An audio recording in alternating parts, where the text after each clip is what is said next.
Good morning to all of students. आज से हमने साइंस का chapter number 9 that is force and laws of motion, और इस वीडियो का ये पहला पार्ट है। सभी लोग अपना काम करना शुरू कर देंगे साइंस का।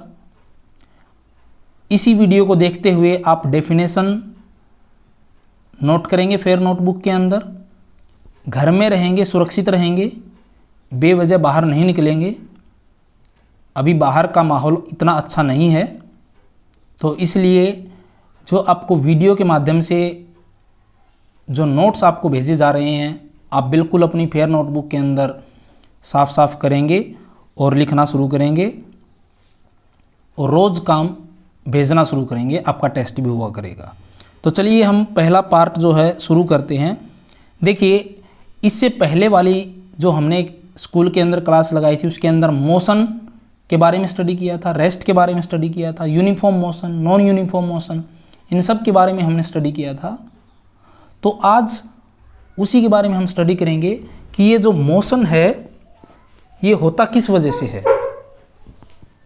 क्लियर? तो एक टर्म आपको दिखाई दे रही है यहाँ पे, फोर्स। ये जो मोशन का जो रीजन है इसी फोर्स की वजह से है। क्लियर? तो सबसे पहले आप लोगों को डेफिनेशन नोट कर लेनी है, इसकी यूनिट क्या है। इस पूरे वीडियो के अंदर सब इंपॉर्टेंट चीज़ें हैं, आपको बड़े ध्यान से नोट करना सभी को। तो चलिए पहले हम बात करते हैं डेफिनेशन की कि फोर्स की डेफिनेशन क्या है। Force is an external agent. External agent है ये, कोई बाहरी लगाया जाने वाला एफर्ट है। उस एक्सटर्नल एजेंट को आप एफर्ट भी कह सकते हैं, जिसकी वजह से क्या होगा। क्लियर? और ये किस फॉर्म में है एक्सटर्नल एजेंट? पुश और पुल की फॉर्म में है। और जो क्या कर सकता है, which can change the state of rest, यानी कि कोई ऑब्जेक्ट रेस्ट में है तो उसकी स्टेट, उसकी स्थिति को बदल सकता है, यानी कि रेस्ट से उसको मोशन में ला सकता है। और motion of a particular body, यानी कि कोई बॉडी जो मूव कर रही है मोशन में है उसको रोक सकता है। और क्या कर सकता है, शेप साइज ऑफ बॉडी, किसी बॉडी का शेप और साइज है उसको भी चेंज कर सकता है। क्लियर? ये फोर्स की डेफिनेशन आपको याद रखनी है।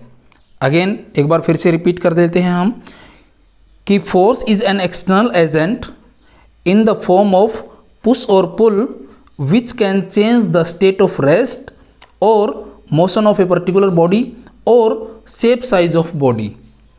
यहाँ पे आपको कुछ फिगर आपको दिखाई दे रही हैं। देखिए यहाँ पे एक लड़का, ये जो कार्ट है, छोटी सी ट्रॉली है, इसको लेकर के आगे बढ़ रहा है। यानी कि देखिए, क्या आप सोच सकते हैं कि अगर ये लड़का यहाँ पे कोई भी एफर्ट नहीं लगाता तो क्या ये ट्रॉली अपने आप मूव करती? ये तो रेस्ट में थी। क्लियर? तो रेस्ट में ही रहती जब तक इसके ऊपर कोई बाहर से कोई एफर्ट नहीं लगाया जाएगा, कोई फोर्स नहीं लगाया जाएगा। क्लियर? इसी प्रकार आप देख सकते हैं, ये एक टेबल है, उसके अंदर जो ड्रॉवर है इस पे आप फोर्स लगाएंगे तो बाहर की ओर निकलेगा। क्लियर? ऐसे ही और भी एग्जाम्पल आप देख सकते हैं।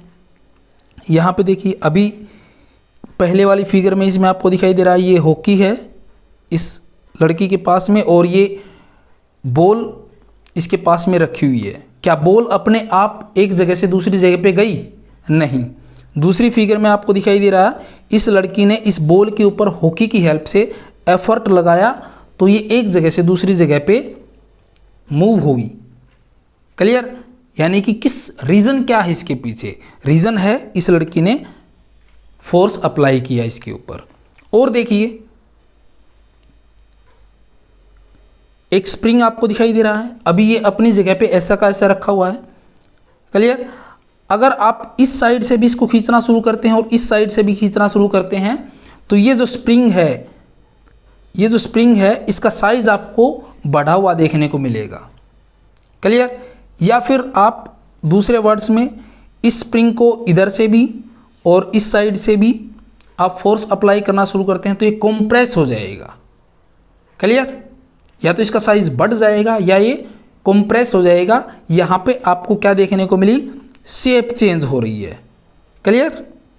ऐसे ही आपको एक और फिगर दिखाई दे रही है, यहाँ पे एक ये रबड़ बॉल लगा लीजिए, कोई बैलून लगा लीजिए, चाहे आप कोई फुटबॉल है, वॉलीबॉल है, कोई भी बॉल लगा लीजिए, चाहे आप अच्छे से समझने के लिए बैलून लगा लीजिए, बैलून है मान लीजिए। क्लियर? आपने इस पे फोर्स लगाया, आपने इसको दबाने की कोशिश की, तो आपने क्या देखा कि पहले ये बिल्कुल गोल दिखाई दे रहा आपको पहले वाली फिगर के अंदर।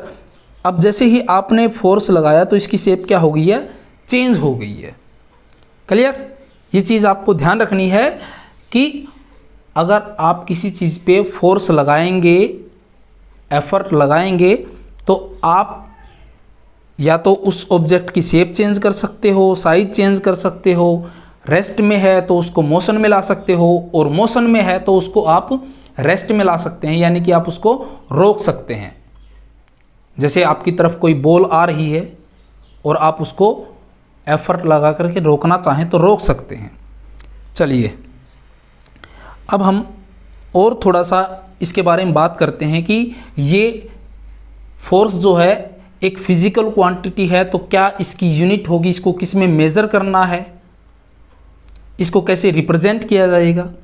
तो यहाँ पे ध्यान से आपको सब चीज़ें नोट करनी है ये कि ऐसा यूनिट ऑफ फोर्स, फोर्स की जो ऐसा यूनिट है वो न्यूटन होती है। क्लियर? कैपिटल एन से रिप्रेजेंट करते हैं। कई बार इसको दूसरी यूनिट किलोग्राम मीटर पर सेकंड स्क्वायर से भी रिप्रेजेंट किया जाता है। देखिए, आपको एग्जामिनर बोलेगा कि न्यूटन जो है फोर्स की यूनिट है, तो इसकी दूसरी यूनिट क्या हो सकती है, तो आपको ये लिख देना है किलोग्राम मीटर पर सेकंड स्क्वायर, या ऐसे भी दे सकता है कि किलोग्राम मीटर पर सेकंड स्क्वायर किस फिजिकल क्वांटिटी की यूनिट है, तो आपको लिखना है फोर्स की यूनिट है। क्लियर? तो ऐसे फोर्स की काफ़ी सारी और भी यूनिट्स आपको नीचे देखने को मिलेंगी। सिंबल ऑफ फोर्स, फोर्स को किससे रिप्रेजेंट किया जाता है, कई बुक्स के अंदर कैपिटल एफ से रिप्रेजेंट किया जाता है और कई में स्मॉल एफ से भी रिप्रेजेंट किया जाता है, तो इसमें कंफ्यूज नहीं होना है। टाइप ऑफ क्वांटिटी, जैसे कि हमने स्कूल में क्लास में आपको बताया था कि फिजिक्स के अंदर दो तरह की क्वांटिटी आपको देखने को मिलेंगी, scalar quantity, vector quantity. Scalar में डायरेक्शन कोई इंपॉर्टेंट रोल प्ले नहीं करती, लेकिन वेक्टर के अंदर डायरेक्शन इंपॉर्टेंट रोल प्ले करती है। तो यहाँ पे फोर्स जो है सभी को ध्यान रखना है, वेक्टर क्वांटिटी है। किस डायरेक्शन में आपने फोर्स लगाया है वो चीज़ मैटर करेगी, उसका अपना इंपॉर्टेंट रोल होगा। उसका डायमेंशन फॉर्मूला अगर आप याद रखना चाहो तो याद रख लीजिएगा, 11th क्लास में आपको ये काम आएगा। क्लियर?